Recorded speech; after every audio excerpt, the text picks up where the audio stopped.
Good morning mga kasimpleng buhay. Today is Valentine's Day. Happy Valentine's everyone. Dito na ako sa trabaho. So, na-surprise naman ako. Parang gusto kong maiyak-iyak. Tapos siya. Oh, sino ba? Di kasi ako nag-expect na magbibigay sila. Nakaka-touch yun. Diba? Kahit ako, hindi ko naisip bumili ng ganyan. Pero sila, Kamusta po ang araw nyo? Babatiin natin mga kasamahan. Happy Valentine's! Good morning! Oh, ano yung pa-Valentine's mo. Mamaya na lang ulit. Yung polvo mo, pulang-pula oh. May ka-date yan. Sabi ko nga, hindi niya alam na Valentine's ngayon. Gusto na red naman siya. Red na red oh. Saan kayo mamaya?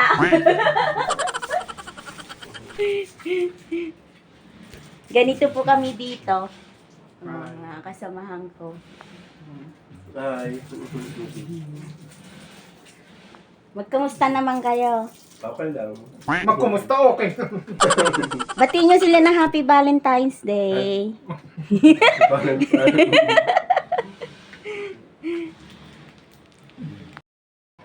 Tingnan nyo po sila, oh. Anong kulay ng mga damit. Naka-BBM at saka naka-Cory. Tingnan mo ba yung regalo nitong isa? Mane! Ito palit naging mali. Practical na ngayon pa, ano? Practical na ngayon. Ang regalo ni Cory, Mane. Si BBM, wala pa. Surprise daw yan. Next year. Next year. Ipunin mo yan, ha? Ito yung isa, oh. Ay, si Mami. Hindi nakakalimot. Taon-taon yan nagbibigay. Love you, Bunso. Love you, Mami. Oh, ang sweet niya, may candy. Alam niyo po ba, last year ito, oh, bigay din niya to. Iniipon ko. Yung iba nasa bahay. O, diba?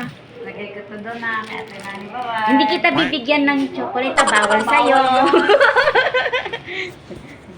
Yan mo yung tinatawag namin mami dito. Ganun po kami kapos dito sa trabaho kasi matagal na kaming magkakasama dito. Almost 10 years na may hit. Thank you, mami. Welcome, I love you. Happy Valentine's. Happy Valentine's. Love you too. So, ganun po kami kasaya dito sa trabaho. Kahit simple lang, kahit walang regalo. Hindi naman po importante ang regalo sa Valentine's Day. Importante, may padamo sa tao na, o yung mga nakapaligid sa iyo, na special sila. Yun lang po siya. Nabati ko na lahat at bawal naman po mag-video sa production line. So, off-cam na lang kanina, nagbabatian na lang po. That's all for today. Sana masaya ang pagdiriwang ng araw ng mga puso sa inyo. I-enjoy nyo lang po. Sa mga mahal nyo sa buhay, padama nyo lang naman sila. Hindi importante kung mahal o mura ang inyong ireregalo ngayong Valentine's Day. Importante, may padama nyo sa kanila na special sila sa araw na to. Tsaka as Wednesday po pala ngayon, huwag kalimutan mamaya magsimba. Kung hindi nakapagsimba kaninang umaga, mamayang hapon pwede naman po siya. That's all for today. Thank you for watching. Happy Valentine's, everyone!